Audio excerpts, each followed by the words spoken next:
Hello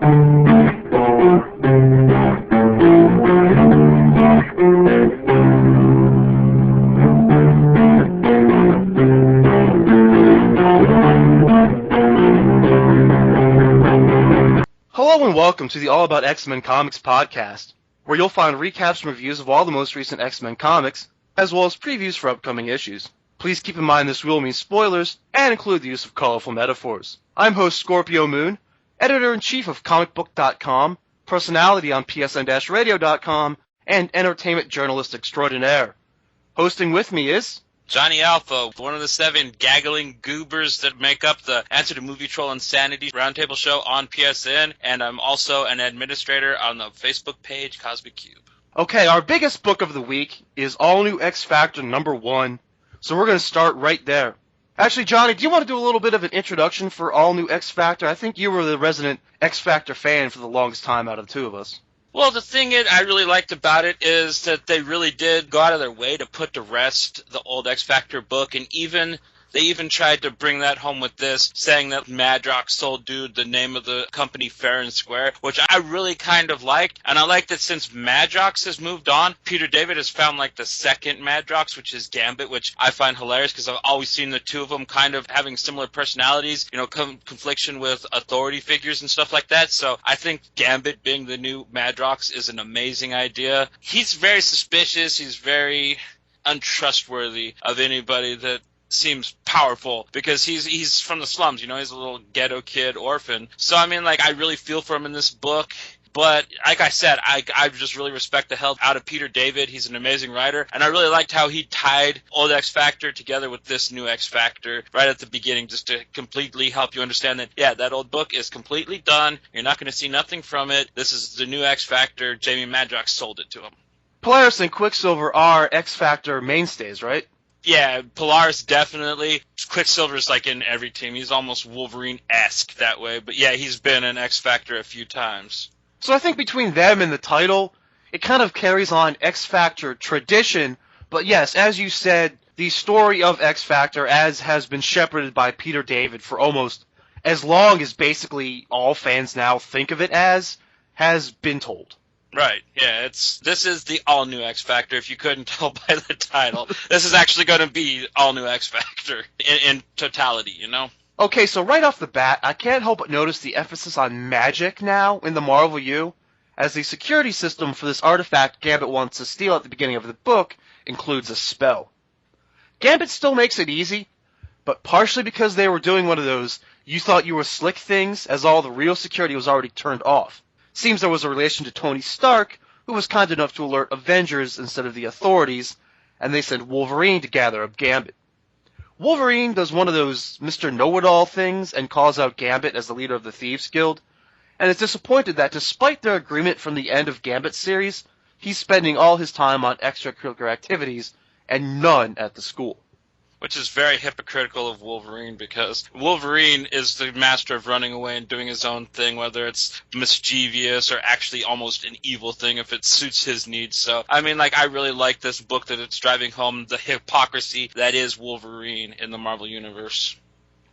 That's an interesting interpretation. Usually Wolverine is out doing important shit, like being an Avenger. Not stealing stuff that doesn't need to be stolen. In his solo title, he's always up to doing something. They do flashbacks. When we cover Savage Wolverine, which is probably now a canon story since it's running in this Marvel now, Wolverine isn't Mr. Sparkly Past, so him to try to look down his nose on Gambit for doing what Gambit does it's hypocritical. Wolverine is just this complete two-faced little turd nowadays, man. He thinks that, because he was wearing a sweater and he's teaching a couple kids that now he's fucking Mr. Rogers, and he ain't, and he's never gonna be, so he needs to quit trying to act like he's superior to other people. Well, they had at the end of Gambit, at the end of his series, Wolverine says to him that, he says out loud, he'd be a hypocrite if he expected Gambit to account for every minute he's not at the school away doing personal shit.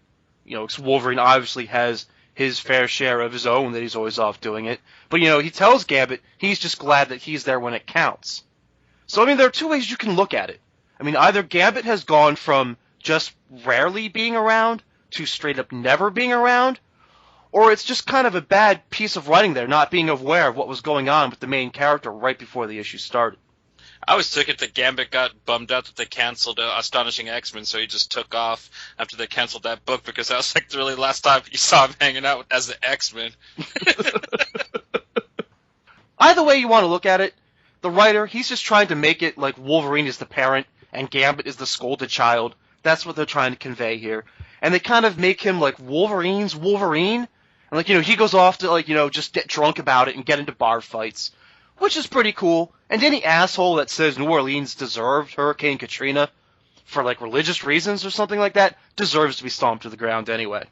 And this is where Polaris comes in, staging a bit of an intervention, talking Gambit out of sulking and into her corporate jet, as now she's working for Serval Industries, who recently bought the name X Factor from Jamie Madrox and want to use it to help people, they say.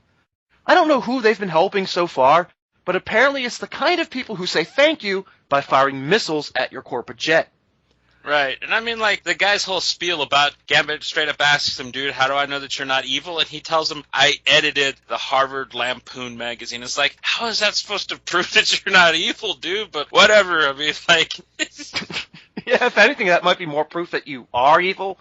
Like, isn't there that whole skull and crossbones thing or whatever with all those Ivy League kind of schools? Yeah. And I mean, like, I don't trust him. They draw him. He pretty much told him that, like, they call me the new Tony Stark. Anybody that kind of uses that line has been a dirty little bastard in the Marvel Universe. Yeah, watch who you're even comparing your own self to. I mean, Tony Stark has got plenty of demons. Right. But yeah, there are great scenes like that. There's a lot of great scenes that I really get a kick out of and I have a lot of fun with. Polaris here, she's minus the crazy and plus the powers, so she can nonchalantly detonate this missile safely away from her plane. So now, the Avengers weren't going to happen for Gambit. Wolverine's X-Men thing isn't working out. Serval seems like an okay fit, either despite of or maybe even because of its shadiness. I mean, come on, like 2 seconds inside the facility, and Gambit can't help but do one of those, oops, I bumped into you, pickpocket routines? He's, like, hooked, you know what I mean? It's what he... kind of like how he has fun, you know what I mean? It's not his fault. That's how he came up as a kid. And hey, maybe that's his way of testing security. Right? And seeing how on the level this is, because honestly, dude, I find Polaris's shift, and I think this is going to play big in the series, very, very alarming, because if you saw her last appearance in X Factor, she was fucking nuts. She was like blowing up cop cars and stuff like that, and they just kind of like, oh, I'm not like that anymore, and she's working for the shady corporation. There's more at play here with that completely, and I think that's what Quicksilver's actually up to, because you can tell that he's not on the level at all with wanting to join the group. He has ulterior motives, and they made no qualms about like just blatantly showing that in this issue. Yeah, man, Polaris is an interesting one. I've actually always really liked Polaris, no matter how well or how badly she was written. The character just intrigues me. I think a lot of her craziness, like her losing her shit and the whole thing with Havoc and the wedding, a lot of that goes back to, what's the fucker's face? Chuck Austin? Something like that. Not exactly, I think, a fan favorite when it comes to X-Men writers. So I think some people are pretty willing to just kind of sweep the whole Polaris' crazy thing under the carpet. But Peter David does do a callback to a couple different scenes in history between him and Quicksilver. So I think you've got an interesting point there that, maybe something in Polaris' new state of mind or new point of view has something to do with this company. So I'll be curious to see about that. And I think a lot of the most comic booky aware moments come from those kind of scenes when they discuss their history, or like you mentioned, when Gambit just straight up asked Serval's CEO if they're an evil corporation. Like, I think that was almost like chuckle-worthy right there. Right. Their first mission is to rescue a mutant later revealed to be Fatale from a research facility. And Gambit admits that despite his misgivings about the company, he's certainly done worse shit on far less noble motivations, so he's along for the ride, at least to see how this all plays out. So what's up with Serval? Is Quicksilver actually just a spy for the Avengers? There's plenty to ponder going forward, but I'd say Peter David has this thing off to a pretty good start. Yeah, no ifs, ands, or buts about that. I mean, if it has X and then Factor after it, and Peter David's writing it, you're going to get amazingness, because he's the guy that actually made the name in the 90s. He's the guy that relaunched him, 7 years ago? And he's the guy that's bringing him back with a completely different team. And I'm glad that it's him that's at least launching this series. So bring it on, Pete. I can take it, and I can't wait to read it. What do you think visually about this book?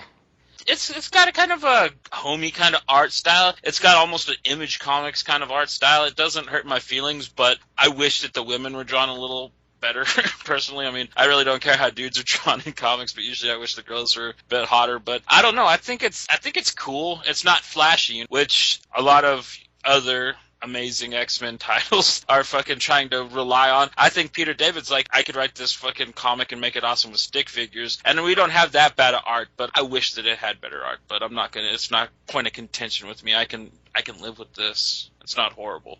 Personally, I love the color scheme. It's a little washed out and probably not for everyone's taste, but I love when a book has a kind of a theme to its coloring, and I think they did a really great job with the laser scene. I mean, even if Wolverine looks a little anime in it, I thought it was just a very cool looking scene. And I mean, actually, I kind of like the way Polaris' suit fits on her.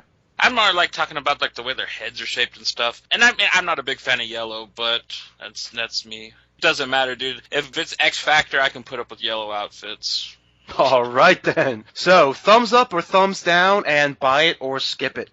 Thumbs up, man. Like I've been saying, I've been just drooling to get my hands on this book since I've heard it announced, and buy it because I read it and it even surpassed my expectations. I thought that they would probably just do what they always do with these new relaunch number ones and just show you a bunch of action right off the start, but I like that he's starting with just giving you the story first with a little bit of action at the end. I thought it was a very well paced number one issue, so buy this. Thumbs up. It's told through a number of story conventions that any fan of the medium will probably instantly recognize, but it's a nice mix of them with a fresh coat of distinct paint.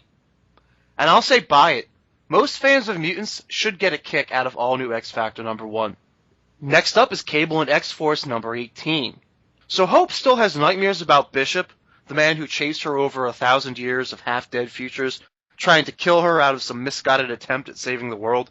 When she wakes up in the middle of the night, she finds Boomer dancing with herself, just having a late-night dance party, and rocking out to something danceable, with Cable's Visions of the Future brain scan tape playing on her TV. God, this comic is so weird. I love it. Yeah, it's gotten all David Cronenberg with that shit. You know, maybe she like used to work at one of those JW type stores at the mall where they have like just weird poppy music and like fucking weird shit playing on the TV. Maybe it was just like reliving her old mall job or something for her. She's a character, you know? When Bishop flashed across the screen, Hope sees it as a chance to track him down and fulfill her goal of one day being able to literally kill her boogeyman. Boom is pretty scared of what Cable will do to her if he finds out that she just let her go, and threatens to go tattle on her more or less. But then Hope does one of those, even though we just bonded, I have to knock you out things. As this is going on, the other X-Force team is debating whether erasing Bishop's memories of when he was a depraved, murdering lunatic is actually the same as doing a system restore on his brain and makes him the person he was before.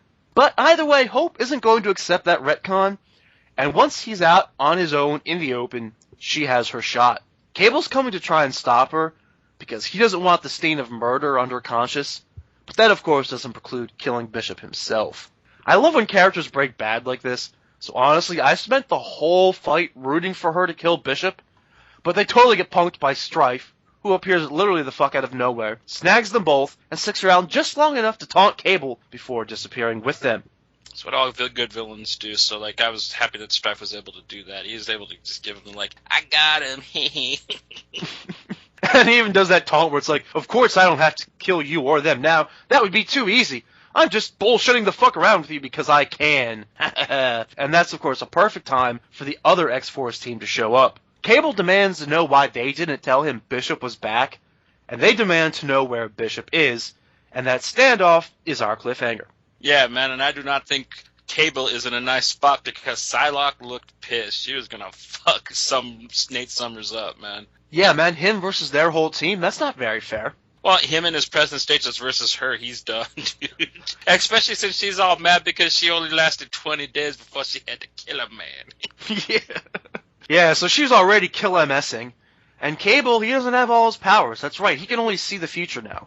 And then Storm, she's all system mad because fucking Bishop got all on her and she was like ready to fuck him up in the clubhouse and stuff. So, and I think Puck will just sit there and watch the fight. He seems like that kind of little midget Canadian that would do that. But honestly, like if you could just sit there and watch Storm and Psylocke, I'd probably just sit there and drink a beer too. You know, it's like, get up, girls, woo, whoop his ass. Yeah, I mean, I could totally see that being a thing to do. I mean, I sure as hell would enjoy it. I mean, that's kind of what I'm hoping to enjoy out of the book to begin with. But Puck seemed pretty ready to go. But I mean, look, Cable's no slouch, man. I mean, even if he had zero powers, like, he's still got a robotic arm, he's still a weapons expert, like, he's still, like, lived through an entire lifetime of war, and I love how he's passed that down to Hope. I mean, her power set, I mean, I don't want to say it's totally passive, but I mean, it's very dependent on the situation. So, I mean, she, like, literally, like, has, like, an RPG, like, trying to take out Bishop. She was gangster, too, man. She was not messing around. She straight up shot a rocket at him first, and then came with the small arms to finish him off. I was just like, damn, this little girl knows how to fucking kill a bro. Yeah, man. Hope straddling Bishop with a gun inside his face was probably one of my favorite scenes in comic books this week. Yeah, I mean, I'm happy that they actually are making her do not intelligent, but things that you can actually understand somebody really doing, because the way she was written during, like, AVX and a couple other things that really kind of had her front and center, they kind of write her almost as stupid as Bishop, which I'm glad that they're getting away from him. This is actually something, a motivation that I can actually understand. Somebody that was being hunted for years and years by this person. He's basically Jason Voorhees in real life to this little girl. So she got back real time, watched some Friday the 13th with Boomer probably, and saw that in those movies, a hot teenage girl always kills Voorhees. So she's just like, I'm gonna get that motherfucker. Just like, you know what I mean? And that's kind of how I saw this issue playing out. Of course, like I said, it's all going to play out as a misunderstanding, and they're going to work together to defeat Strife. And I bet you that there's going to be like some kind of fist bump. We understand each other. We both fuck things up in the future kind of thing between them. But I really hope Bishop gets the shit kicked out of him a bit more this arc. Man, I've got to agree with you about Hope, especially everything you just said. I mean, there were times where I just thought Hope was going to be one of the most annoying characters in comic books, and I was like just not feeling that character. I mean, I was like, at best, this is going to be like some kind of like Jean Grey wannabe ripoff thing, isn't it? But thumbs up or thumbs down, and buy it or skip it. I'm going to go thumbs up. I love both these books, and I think that they're melding together very well. I really like X-Force, just period. And I'm going to say buy it, because this is going to be a very awesome, impactful ending for both these books. It's going to lead up to the next title, X-Force, so you probably don't want to miss this. It's going to be a fun, hard-hitting event. Thumbs up here, too, man. They're turning Hope into one of my favorite characters, and anytime an issue gives you a favorite anything, that's an automatic thumbs up in my book. And I'll also say buy it. I don't think I could wait for the trade. I wouldn't want to be just standing around missing shit while 2 X-Force books were ending. Okay, so next up is Deadpool number 22. Deadpool manages to smash the LMD sent to kill him, but then every assassin in town comes after him, and he's on the run along with Preston in his head and one of the good S.H.I.E.L.D. agents. Coulson swoops in for the assist, but Gorman's been doing more than selling guns. He's also full-on defected to a terrorist organization that outguns this little group. They go for backup, but Deadpool gladly volunteers to keep the bad guys busy till they get back. And by keep them busy, I mean by killing as many of them as possible. Johnny Alpha, what are some of your impressions of Deadpool number 22? I had a lot of fun with that. I liked a lot of the cameos. I thought it was cool Paladin showed up even though he got punked. And the Batroc the Leaper thing was hilarious. This is 2 Batroc, boom, right in the balls. If I see you a third time, I'm going to have to kill you.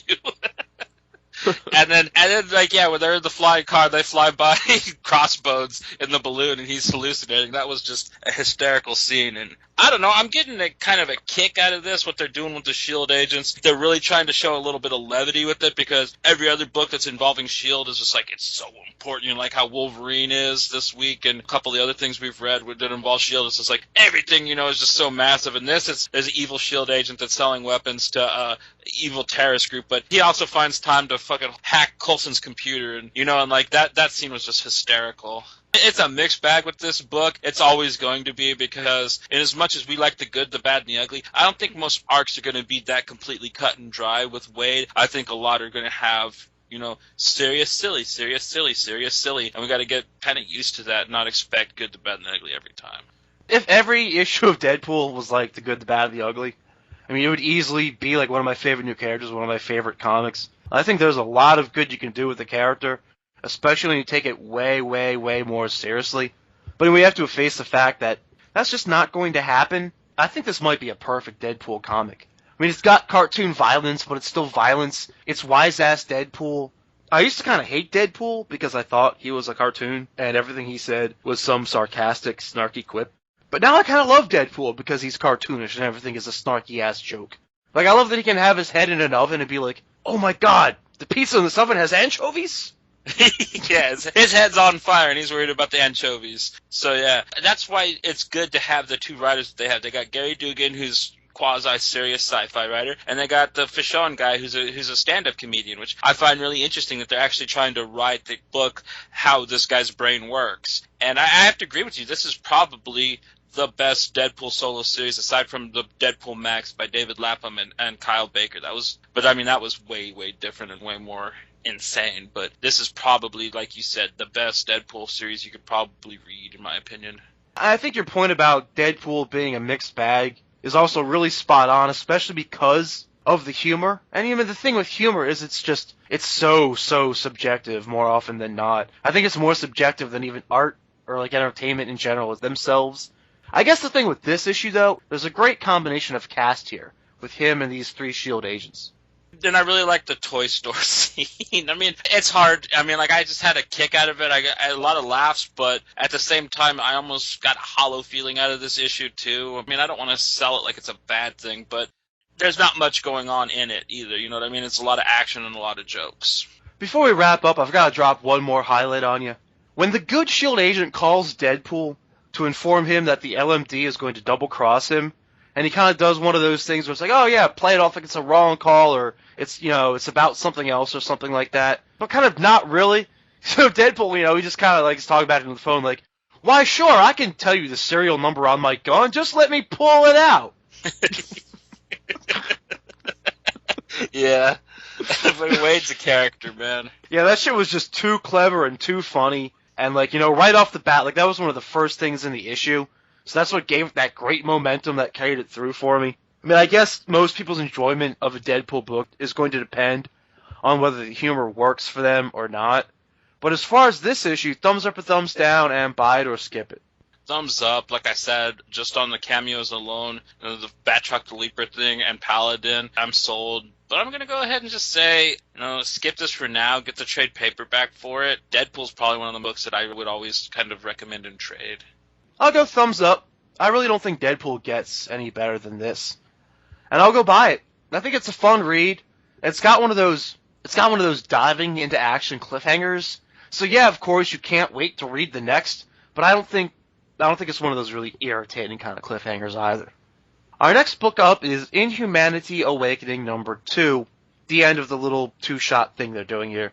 Now, I thought the brother was going to turn out to be a villain, and I guess he was a bit, but I mean, really, he was just trying to get some revenge on those guys who assaulted his sister. He collapses their building, but doesn't kill them, so when the team tracks him down, they go all after-school special on him too, like they did with his sister. They fix up the situation, and the brother and sister go on to join the schools. It's kind of cool how they highlight all the official different schools, throughout the world. Like, you got the Wakanda one, the Latveria one, the one in Asia, Jean Grey. I guess Cyclops' school doesn't count because he's like a renegade. But the brother ends up going to Latveria, and the sister is kind of bouncing around for now. The two people tweeting from the first issue even end up hooking up, so it's all kind of happy endings. Yeah, I agree. Like, they really kind of gave you this whole feeling that the brother's going to go all insano and, they were going to have to smoke him. I thought this was going to actually have a more kind of sadder ending to it, and I was kind of happy that they were able to, flush it out like that. And I kind of got the feeling that this book is really they're trying to launch the characters Stryker and Finesse into bigger roles, you know what I mean? Because I've never really seen them around too much, but it really kind of showed you who they were. It gave you their origin stories and everything, so I really think that maybe these kids are going to be like up-and-comers in Avengers books or something. I kind of got that kind of feeling from it as well. If anything, I think the two characters that I want to see more of after reading this book are actually Fiona and Pixie. Yeah, man. I mean, Pixie was actually getting popular there for a while during Manifest Destiny and stuff, all that stuff after Messiah Complex, and then she just kind of faded away again. And I was like, what, man? I liked all those Academy X characters like Sand and Surge and Pixie and Armor. I want to see more of them around. I want to see them more than I want to see the Archies and Quentin Quire and Shark Girl. That's for damn sure. I read that Academy X New X-Men book all the way through. I really enjoyed that. I like Yost and Kyle's writing. So for this issue, do you want to go thumbs up or thumbs down and buy it or skip it? I'm going to go thumbs up. I really enjoyed this little side book to this event. I think Matt Kent just proved that he's another indie guy that can just step up and write Marvel characters the way that they should be. I love that it did the Archies the way that they are never done. And I got to say, buy it because, this is a great issue too. It's a nice little two-shot that you could go ahead and read. And, I think you could read this and completely understand the entire event. I don't think after reading this I actually have to read all of Inhumanity if I don't want to. You read this and you basically know what happened. I'll go thumbs up. It's really kind of over before it begins. It's almost more like an epilogue to the first issue, and they probably could have just combined these both into one big issue. But still thumbs up for how they portray all of this in a way that makes it all seem very plausible. And once again, not realistic, but you say, yeah. If this was going to happen in, real life or whatever, it'd probably kind of go down this way. I'll say you can probably safely skip it, though, if you read the first issue, because you pretty much get the point from that. I think it made all the impact it really needed to there. But personally, I'm glad I bought it, and it's a nice wrap-up. I enjoyed reading it. Okay, so I might subtitle this episode of the All About X-Men Comics podcast, The Good, the Bad, and the Wolverine, because as far as I'm concerned, that basically covers up most of the really good issues this week. Johnny Apple, we'll see if you agree or disagree, but our next book up is fantomex number 4. Now, here's what writer Andrew Hope had to say early on about this character and this series. This is a quote from an interview. What attracted me to the character wasn't so much what had gone before, but where I could take him. Getting under the mask and seeing who this person was, why he did what he did. It opened my mind up to the possibilities of where he could go, not simply be a continuance of what other creators had done with him. What? Huh? Where was any of that in the series? For real. I had fun with this. It was a nice little jaunt, but dude, you did an episode of Scooby-Doo with fantomex, and that was about it. You didn't take him anywhere. He does take his mask off at the end of this, but you don't see who he is. So, you know what I mean? It was just, oh, God. You shouldn't have read that quote. Now I am probably going to agree with you. And that's only one. I actually clipped a couple quotes. I clipped 4 quotes, and I think I used one more. But that was the main one. The other two, I was kind of they kind of repeat the same thing. But remember how I was all worried that maybe this wasn't the right choice for who should explore fantomex? Who should get to do backstory on him or open up his future? And it turns out I had nothing to worry about because he didn't do any of that anyway. Right. And was it just me or was this a very non-climactic last issue? Yeah, I would say, what's the word, anticlimactic? Yeah, anticlimactic. The big, scary government agent hulks out a little bit, and he's gonna try to blow another country up. And Eva hacks the system, which as soon as you found out that she's made off the same software as this equipment, you pretty much knew that was gonna happen after episode 3. And then the guy hulks out, and fantomex rips his arm off, and then he gets machine gunned by the Eva ship. It's just that's it. No Batroc the Leaper, at least. Where the fuck was Batroc in this issue? I'm so disappointed. Honestly, I'd have been happy if Batroc showed up. There would have been something I didn't see coming. Something that wasn't just sadly cliche, and just rushed. Honestly, we were talking about how disappointing the end of Longshot was last episode, but I found this way worse. At least Longshot, I knew it was going to be silly, you know what I mean? I knew the book was going to be mindless. This, I thought that, it's a Max book, and it started off so well, but it's just kind of gotten loopier and loopier and more eccentric, and not in a kind of way that I really enjoy either. So I gotta say, I am a tad bit disappointed with the fantomex Max series. We had kept comparing Longshot and fantomex a couple of times. Between their 2 series. And I guess they've got more in common than we really thought. Let's take you through my interpretation of the summary of this issue. So the bad guy's powers have driven him crazy, and he wants to use the space laser to kill and torture people all over the planet. This was his goal all along. This was always his goal. He claims it was a suicide mission, and he expects to be dead soon either way, but then gloats that he's safe because no government would attack and destroy the facility because it's too important, being needed to someday blow up this asteroid that's headed our way that will kill all life on Earth. So which is it? Is he expecting this to be a suicide mission because they're going to retaliate, or is he safe because they would never blow up this facility? That was one of my first major nitpicks, just like in this plot itself. But I mean, either way, yeah, whatever. It's not important. Either way, Eva hacks the facility, like you mentioned, and the little creature from the first issue returns in the form of its offspring, still a powerful weapon on its own right. So between those two things, they beat the bad guy, save the day. Before he dies, he taunts fantomex about memories he saw in his head when they were connected to his alien thingy. And along the way, there are some fourth wall jokes in the issue. At the end, they even hint at a romance between fantomex and the female agent. And then he builds Eva a cyborg body. And let me clear this one up with another quote.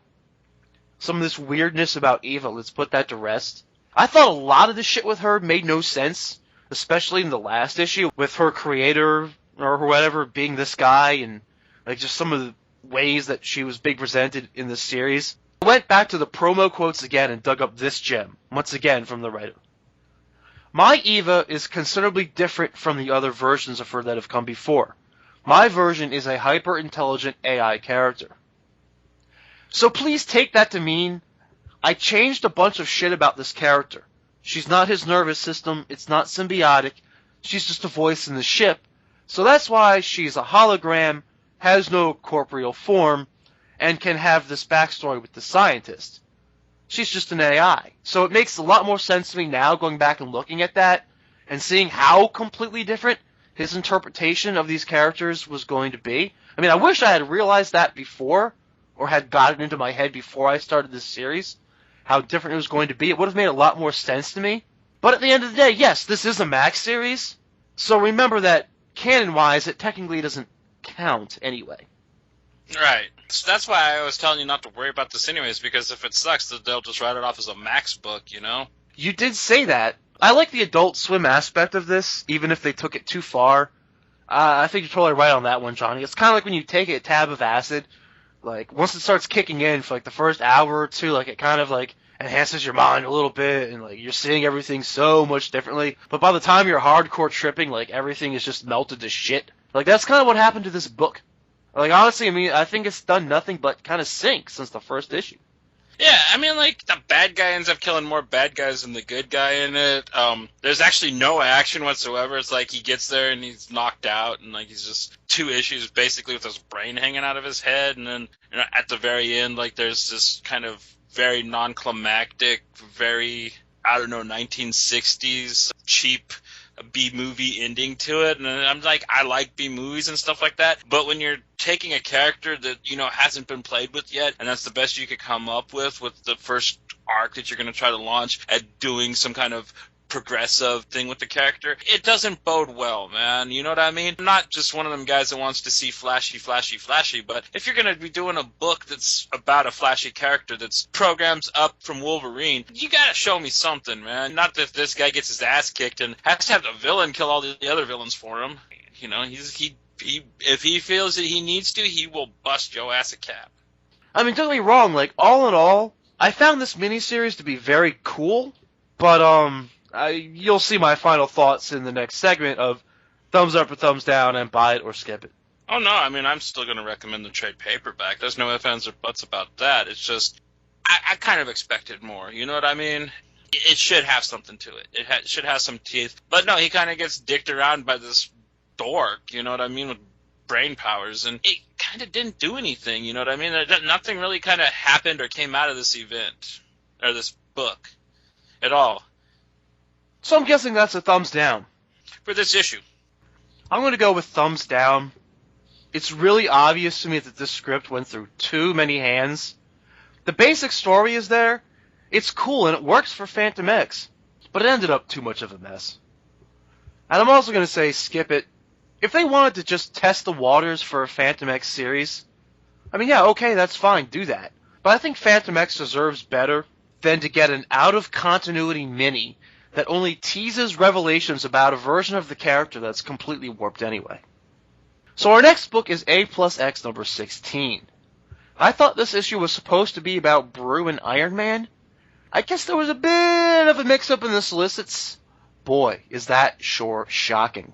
Not that it matters for this stupid comic anyway. Right. We ended up getting one of the worst things I've ever read. Instead, I wanted Iron Man and Brew by the time I was done with the Spider-Man Psylocke. Stupid fucking segment, dude.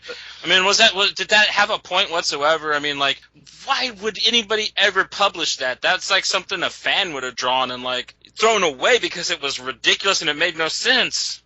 Yeah, I mean, first of all, honestly, I didn't even bother to read that snarky little intro they do. I honestly just don't anymore. And then, yeah, the first few pages have old-school Spider-Man swing through a fight between Psylocke and some other ninjas before a grenade nearly kills her and the X-Men step in. It's completely pointless, and also not really any good. Right, I mean, there was one thing where Spider-Man says, I didn't even know you were a real girl. I thought the boy X-Men made you like the girl from Weird Science, but that didn't make it worth reading. That didn't make it good, but there was one line that kind of, like, gave me a grin. It was the stupidest thing I've ever read. I mean, like, why did they publish that? It's nonsense.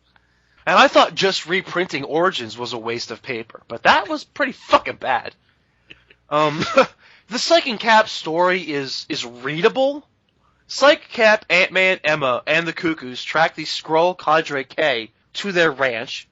After another fight, they learn that these outcast nomad mutant Skrulls are just trying to live the American dream. If you're familiar with Morrison and Miller's Skrull Kill Crew, you'll have a better idea of what's going on here. But because we're apparently nostalgic for the time when Funny Pages was a more apt description of comic books, a lot of the story is reference to Fantastic Four stuff involving Skrull spies and cows. Where yes, Skrulls became cows, and the Kill Crew came about from humans mutated by eating them. Cadre K is here tending to their flock, finding any biological descendants of these Skrull cows, and removing them from the food supply and to their ranch. So after all that, it's no harm, no foul, basically. Which is good to me, because if Cadre K went bad, I'd be a little pissed that we still had to keep sullying the name of anything tied to Xavier.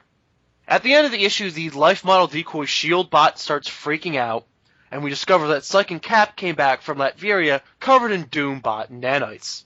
Kind of reminds me of the time that I got crabs from a Latverian prostitute. Yeah, man, you have only yourself to blame, brother. They'll eat you alive. You do not shag a dirty Latvian. You gotta go upscale at least if you're gonna pay for it over there. Yeah, man, that was just awful decision on my part, but even worse on theirs, because these Doom bot nanites have spied on everything that's happened since they've left Latveria. So now Dr. Doom is going to re-enter this story as the new threat. I don't think there's really any momentum to the story this issue, but I do like the twist. With the twist, yeah, it was Shyamalan-y, you know what I mean? It was better than The Village, I'll give you that. I mean, and I had fun with it, you know, I kind of really liked the Skrulls in the cowboy outfits. I was just like, it's like a really weird look, but it works, you know? At least we have the same highlight, because for me it was when they make fun of that telepaths get nosebleeds trope, where one of the Cuckoos is bragging that she didn't get one, but then, you know, she has like an ear bleed instead. Yeah, here's just gushing. I had to be Celeste. She's like always the I'm better one.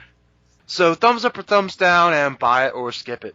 Well, I'm going back to my normal A+X stance because of the horrible Psylocke dies in front of Spider-Man thing, and thumbs down. This was just awful, and skip it maybe when it's all said and done. Get the Cap and Psych trade paperback, but I don't even know that. I'm still keeping that stance, so that's how I roll. Thumbs down here, too. Thumbs down for an all-around, pretty unentertaining issue. And I'll go with skip it. Even with the parts that I did enjoy, the Psych Cap story doesn't really have any steam. But if they collect it in trade, I still think that'll probably be worth getting. But we'll see how it ends with Doom. Okay, so, I'm going to have to literally spike the punch a little bit early this week, because our next book up is Wolverine number 13. Nothing happens in Wolverine number 13. Seriously, if you read the last issue, or any issue in the Killable arc, just imagine that after that everyone disappeared and went away. The end. Right? I mean, like, I was making fun of fantomex for being anticlimactic, but this beats the shit out of that. I mean, honestly, did they really think it was poignant? Sabretooth like, oh, I'm not gonna kill you. One day I might sneak up on you when you're 70 and kill you in an old folks' home. Here's your sword. Maybe he doesn't try to kill him because he not so secretly loves Wolverine and is clinging to the hope that he'll join forces someday. God, I wish they had just left Sabretooth dead. Right? Instead of bringing back Triple H Tooth. The Triple H Tooth. And is this what he sold the whole gang on anyway?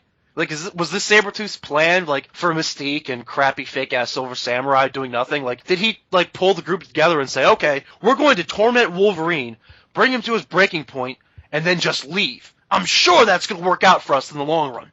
It was just so fucking stupid. Dude, I mean...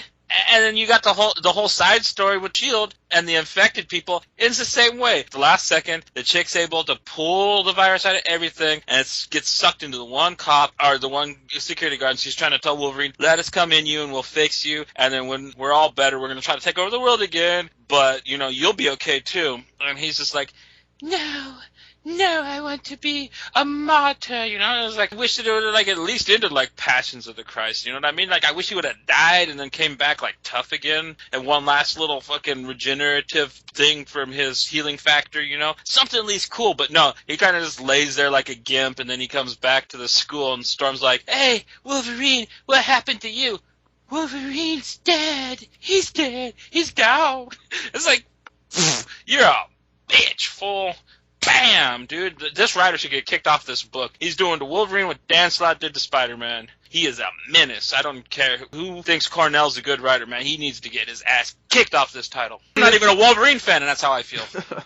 And he was, like, stepping on his head and all kinds of stuff. And, I mean, like, it's not like this is the first time that they brought Wolverine to the brink of death's door. I wish that they'd have took it that extra mile and made this, like, something that actually kind of, like, broke a wall instead of just something that was flaccid and pathetic. After that, Kitty aggravatingly buys into all of Sabretooth's bullshit and won't even comfort her suffering friend. Which she would never do. In fact, she doesn't even want to let Storm or anyone else near him out of some kind of fear, apparently forgetting that she could easily phase herself, and even did a thing earlier in the series where she's like, Wolverine, I trust you, so I'm not even going to be phased right now. And she could phase Wolverine for that matter. Has there been some kind of editorial mandate to disintegrate their relationship in the least believable ways possible? Well, I mean, at least in Battle of the Atom, I got it, dude. She was trying to, like, hey, man, you guys are being retards here. I mean, you're not even seeing things right. You're just believing these guys out of the future out of nowhere, and you'd rather believe them than me and Rachel. I understood her plight in that. This was just ridiculous. Like, Kitty is going to, like, get pissy at Wolverine for seeing him do something that she's seen him do, like, her entire fucking life with this guy, you know? Yeah, man, just complete bullshit. So Wolverine breaks the stupid sword. The Watcher shows up for no reason, other than probably since they're going to do a event where they kill the Watcher soon, they probably want to shoehorn him into as many books as possible. I think he wanted a picture of it for his Facebook. He's like, look at Wolverine's being a bitch breaking a sword. Galactus is never going to believe I got a shot of this. But yeah, obviously genius writer Paul Cornell believes that something so epic just happened that the Watcher would actually show up. Watcher showed up for the first time Wolverine beat it, too. So it was so impactful. I mean, he was thinking of real sexy stuff.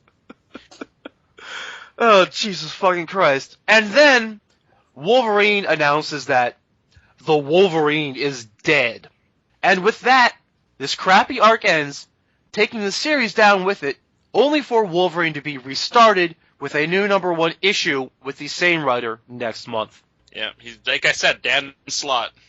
He's probably never going to leave Wolverine either. He's just going to keep writing it and keep writing it and keep writing it. And, like, people are going to be writing him death letters and stuff like they do Slott, and Cornell's going to be like, no, I'm a genius. I'm going to kill him and have his mother possess his body, and it's going to be amazing. And you're going to have to read that because you're a Wolverine fan. And you're going to make me read it because we do this damn show together. Oh, man. What did Metallica say? Sad but true. Right? God damn it. So thumbs up or thumbs down and buy it or skip it. Thumbs down. Thumbs way down. I thought I felt bad for Wolverine fans when I read Origins 2. I feel so much worse for them now, dude. This was probably one of the worst things I've ever read. It's right there with that 10-page thing where Spider-Man and Psylocke from A+X. But, I mean, this was stretched out. And skip it. Don't even get the trade. I mean, don't even look at the trade for this. Just boycott it. If you like Wolverine, if you're a fan of his, and you think that they could be doing awesome things with the character right now, do not even think about getting this. Dude, just erase this title from your memory. Yeah, man. Seriously, Killable is fucking fecal matter. So I'm going thumbs down. Compare this forced, melodramatic garbage to something like the heartbreaking yet heroic Wolverine number 75, which also had Wolverine lose one of his defining traits and walk away a broken man, and you'll quickly understand why I'm recommending you skip this issue.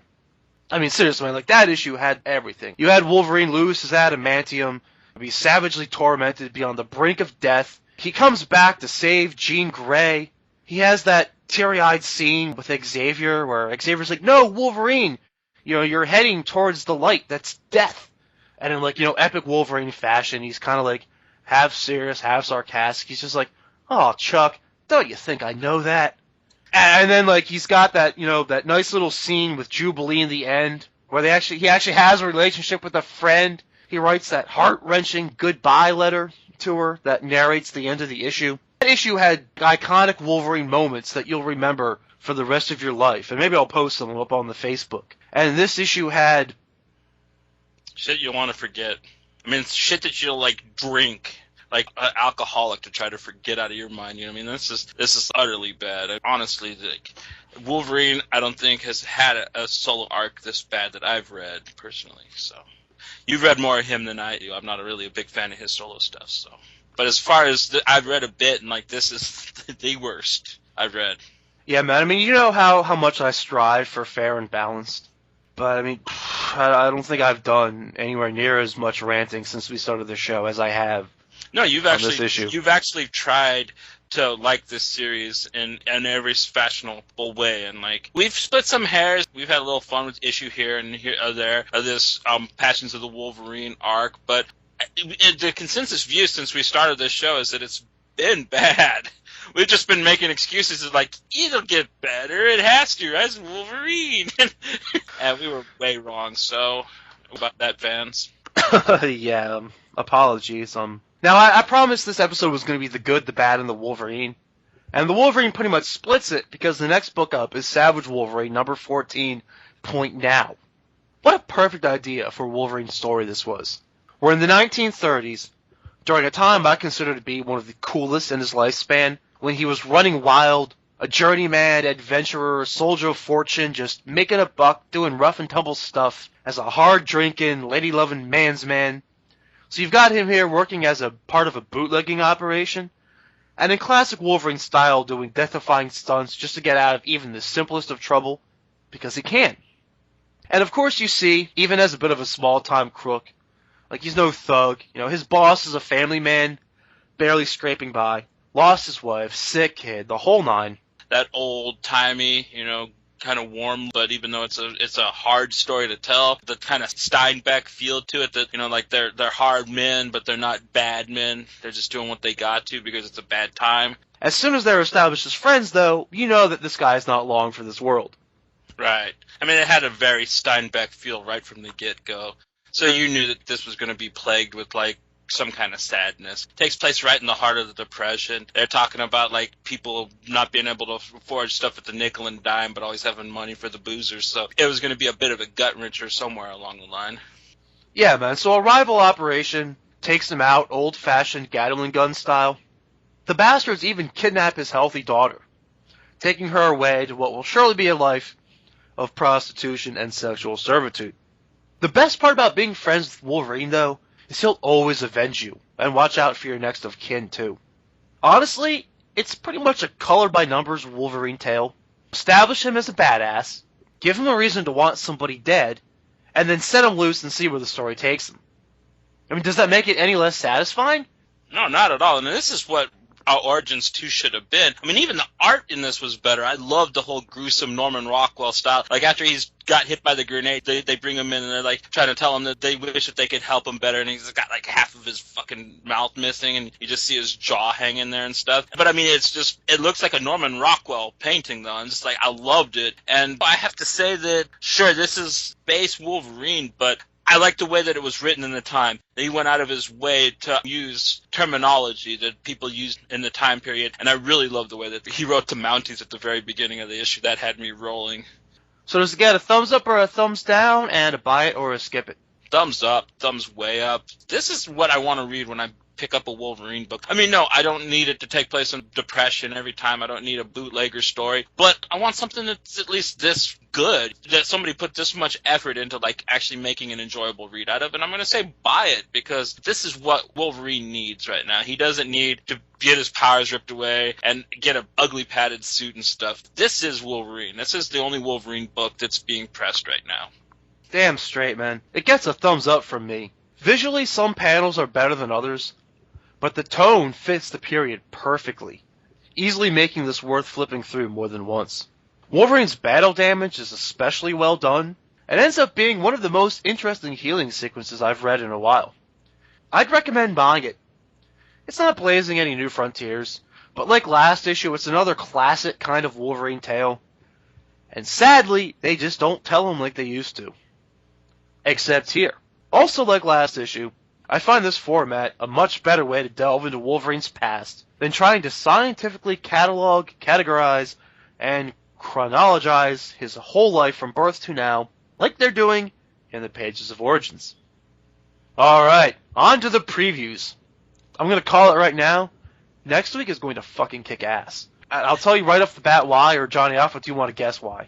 I know why, man. We have all new X-Men. We have Uncanny X-Men. We have the fucking funeral of Wolverine Max to look forward to. The only thing that I see that's going to be sad that we're going to have to get through is Amazing X-Men number 3. That's the only point of contention I have next week. Everything else is disco days. Fuck yeah, man. I cannot wait till next week. Just fuck yeah, man. All new X-Men number 21. Starting off with that. God Loves Man Kills artist Brent Anderson is back for a special flashback scene. Damn. Hell, yeah. That's reason enough right there, man. Right? That's like the best X-Men book ever written. Like, there's that, and then there's Messiah Complex. If you don't have those, you're not an X-Men fan, in my opinion. The Purifiers have the X-Men all strung up, but why? Is there more to it than typical comic book villains working out a ridiculously slow and easily escapable death instead of just shooting them in the head? We shall see. And in the pages of Uncanny X-Men number 16, this will be the Magneto-focused issue that the fucked up solicits have been trying to promise us for quite a while now. There's going to be a call back to the pro-mutant rally that the X-Men tried to support and got attacked at. And as we get into Magneto's head, we see that even to be supported by humans turns him against them. Like, he sees it as an insult, that they would see themselves as in any way on his level. He's so awesome. It's been a while since they focused on that. But remember, he hates all that we are on Earth. He hates all that kumbaya bullshit. In his mind, there's only one group of people who deserve the Earth at all. I look at it this way.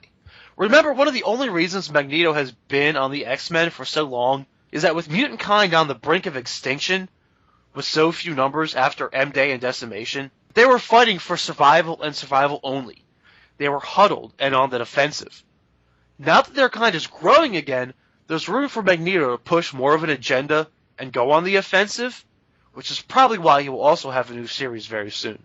Right. By Colin Bunn. God, that's gonna rock. Yeah, man, can't fucking wait. I can't even wait just to preview that, let alone to actually review it, man. Also, we're gonna have Amazing X-Men number 3. Honestly, man, as dumb as the series is, they sure make it look good. Yeah, dude, honestly, I can't hate on the art, man. Dude really he's classic. He's got that, what you kind of expect X-Men to look like from when we're kids. It's just, he's really picked a bad writer to back, you know what I mean? Like, I feel bad for McGinnis. I mean, especially for the X-Men right now. I mean, I'm flipping through the preview pages, and the visual art gives so much atmosphere to this evil, supernatural pirate ship, as the bad guys decide what horrors to visit upon their captive Storm. I'm already groaning at these stupid jokes about mutant nipples and broken nodes, or whatever this guy's bumbling about. But Nightcrawler trying to claim the ship in the name of the X-Men is pretty adventurous. I could almost be looking forward to it. I'm groaning about the pirate ship, dude. X-Men fighting fucking spiritual pirates.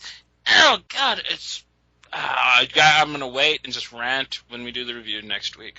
Luckily, we also have Uncanny X-Force number 16, which should pick up right where Cable and X-Force number 18 left off. I love both these teams, and this last arc should be a great ride. Right. And I mean, yeah, if we get to see a little bit of duking out between, like, Psylocke and Domino, I'm all for that. That sounds awesome. We're also going to get Wolverine Max number 15. I almost don't want to preview this, because it says that this is the last issue, and I get a little superstitious sometimes. I don't want to jinx it, you know? We're going to give it a nice send-off, you know? Fuck off and die, you shit title.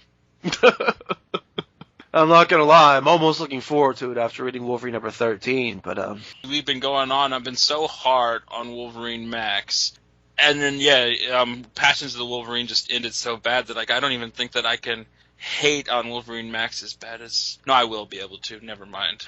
Yeah, I mean, we are still absolutely going to have our fun with it, but it's pretty sad for Paul Cornell when I'm almost willing to say that I'm somewhat looking forward to an issue of Wolverine Max. Over his shit, yeah. Even if Dan it's Slott Jr., motherfucker. Okay, so we're also going to get X-Men Legacy number 22. Legion's all powered up. He's going into battle. But what role will Blindfold play?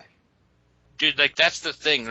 This book is really playing up the power between the two of them. And the thing that Legion, he has all these voices in his head, but he can't do things alone. He needs somebody, and Blindfold's going to be that. You know what I mean? And I hope they don't kill her off, but I really hope that he gets the girl, and they kind of become this kind of crazy team together, because it's worked so well before in other X books. And, you know, Legion needs a shot. Legion needs to actually finally get out from being in a coma all the time and become something cool. They've been tickling our nipples with this character for decades. Spurrier's actually pulled him out and started using him, and he's got him to be probably one of my favorite X-Men right now. So, I mean, like, I really hope that they don't just nosedive this at the end, which I don't think he will, but like you said, it pays to be superstitious. Editorially, what does Marvel have planned for the character Legion? Yeah, I don't that's what know. I'm worried about, actually, more than Spurrier's writing is what they want to do. And if you want to have a little more fun, there's also going to be Deadpool, Gauntlet, and Night of the Living Deadpool. The solicits are promising a black and white and red digital zombie story by Colin Bunn, and the current writers on the Deadpool series are doing some Deadpool/vampire stuff on Marvel's AR augmented reality app. Don't let the fancy naming fool you too much. Augmented reality is basically just their word for digital comics. And I get when you're reading a Marvel, they also, if you buy a regular comic, like, it'll have extended scenes, like, when you're flipping through, like, the certain panels will have the AR, like, you can go on and you can put your number in, and then you can see what the extras are for that issue. It's kind of a cool thing that they got going with that. It's like almost like you have a DVD extras to a comic book. That's a pretty cool description of it. And now we're moving into end of show segments. First up is Spike the Punch. Oh yeah! Spiking the Punch is a segment where we each recommend one non-X-Men related comic because, well, I'm sure you get the joke. Johnny, what do you got for me this week? Haha, I got a surprise for you. I'm not doing an Image book this week. I have a Marvel title, and I'm going with the brand new Black Widow #1. And this I found very interesting. It leans very heavily on the old trope of the assassin trying to make amends for her wrongdoings in the past. And I also like that it's a first issue that's a self-contained story that really just explains this one hit that she goes on. It's actually a reverse hit, and she's actually saving the guy's life. And Phil Noto's art in it was just gorgeous. It really sold the book itself. No, I just had a lot of fun with it. I always loved Natasha. She's a great character, and she never really gets a fair ride on her solo titles, and I really hope this book takes off because I think it's off to a great start already. Black Widow #1 is a hell of a choice, man. I mean, I generally don't like to put too much focus on this because I think in some ways it exacerbates the problem. But there is kind of an issue going on within the comic book industry, the video game industry, and kind of generally in entertainment. There's kind of a bit of a gender war thing going on. I think it kind of becomes a bit of a big thing. I mean, like, being so much, like, a part of the entertainment journalism industry, like, I see this shit just come across my desk all the time. But I've got to tell you, man, just between, like, my Twitter feed and my Facebook feed, I saw so many pictures of, like, female, comic fans really heartily celebrating the introduction of a new Black Widow series.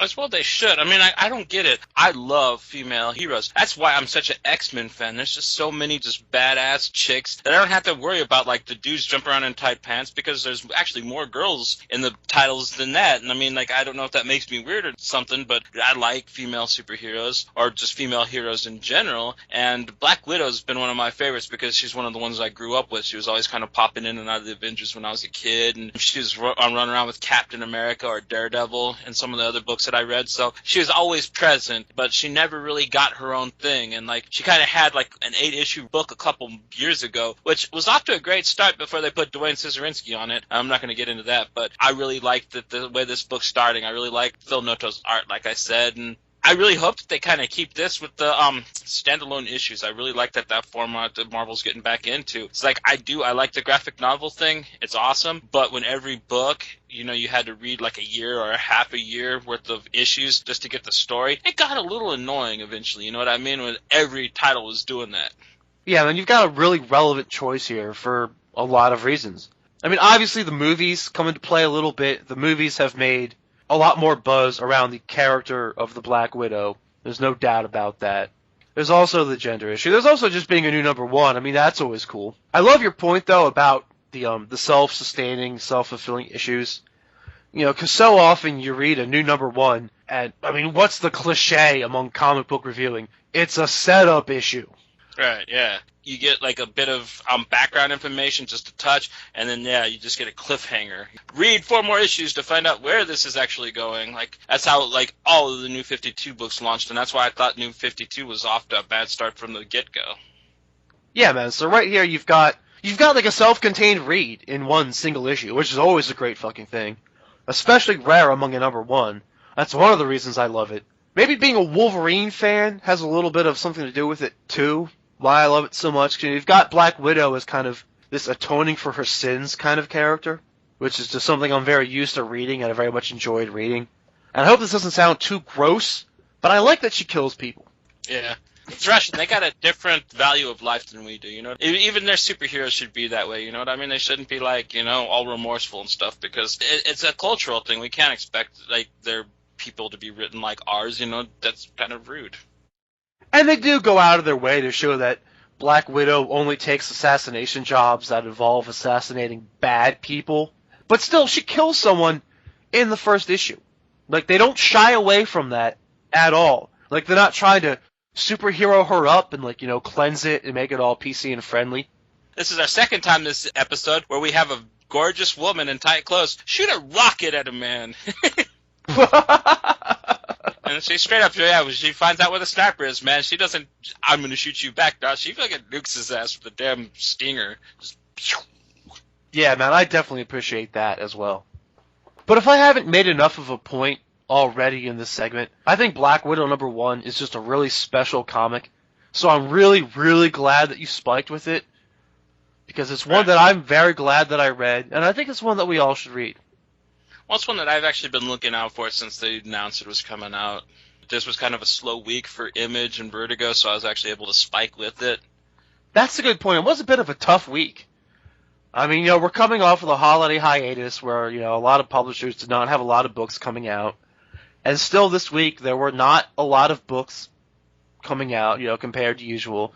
So it was a little bit harder to find a spike the punch this week. Me, I went with Protocol Orphans #3 from Boom Studios. Protocol Orphans is the brainchild of Peter Facinelli and Rob DeFranco. Facinelli, of course, is well known as Dr. Carlisle Cullen in the movie adaptations of the Twilight Saga, and DeFranco produced a number of college humor originals, as well as a movie they both worked on called Lucy's. The basic setup involves one I'm sure you've seen before in spy fiction: governments and organizations training orphans from birth to be top-flight agents and assassins. This one is far more action-oriented and more modernized, compared to, say, something dripping in noir. They don't lay it on as thick as some of those.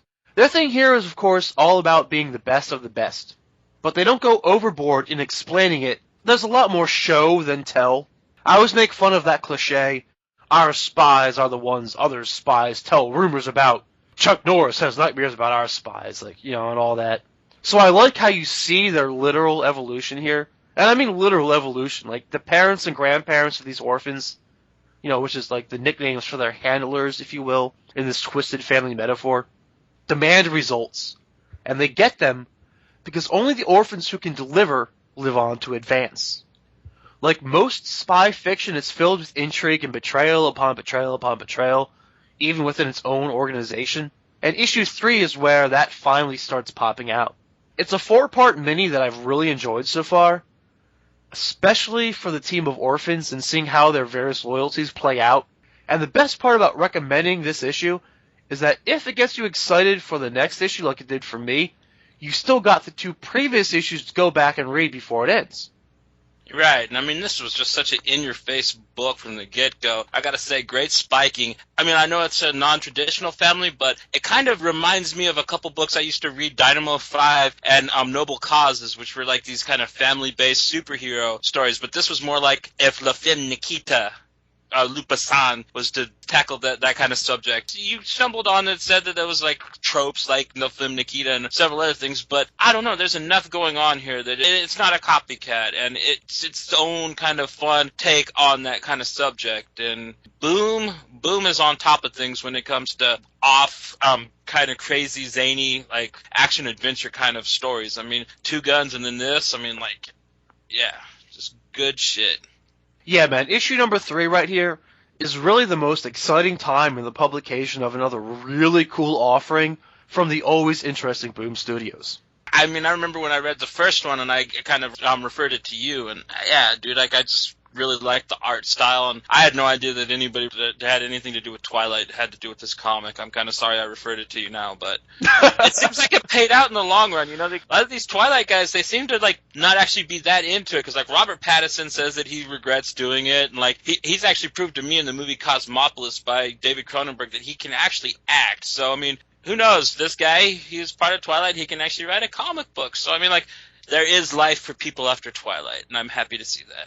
The guy who came up with the idea, or at least one of the guys at least, I mean, he was an actor in the movie. It's not like he wrote the damn thing. What the Twilight connection has to do with anything? Like, okay, so this series is the brainchild of this actor and this producer. But, I mean, they're not the ones who are writing it from issue to issue. And I'll bet you the writer on this series is probably kind of pissed that, Dr. Carlisle gets all the attention. And no one mentions this dude's name. Yeah, he was probably like Fred Savage's best friend from Wonder Years in real life, and he's like, I'm famous too, goddammit! Why'd you say my name? Okay, so this week we're adding a segment called I Pity the Fool. I pity the fool! I Pity the Fool is sponsored by PSN-radio.com.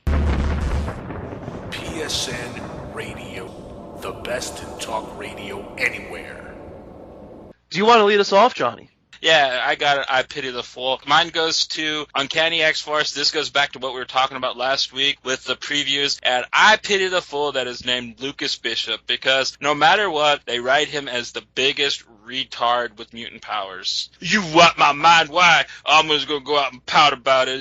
It was my memories to be mad about and shit. He's like fucking Mr. T with no brain, and I pity that fool. I pity the fool. For me, I pity the fool who thinks that Wolverine number 13 was deep, or meaningful, or a good Wolverine story, or just good in any way whatsoever. Yeah, I agree with you 100%. Are there actually people saying that? I mean, like, you kind of keep up with the boards more than I do. Are there actually people that are like, man, that was so amazing. Did you see what Wolverine did? He said no. He said no, man. It was beautiful. Full disclosure, yes, there are people who inspired this entire segment. I mean, I try not to call out other people by name within the industry.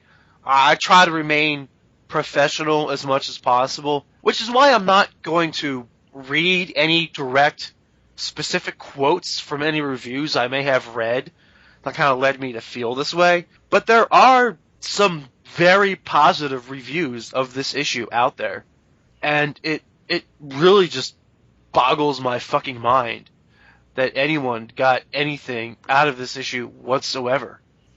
I can't identify in any way with the people who would say those things. Well, they're writing for like people that are just getting into Wolverine or something. I mean, like, I don't see how. But whatever. Yeah.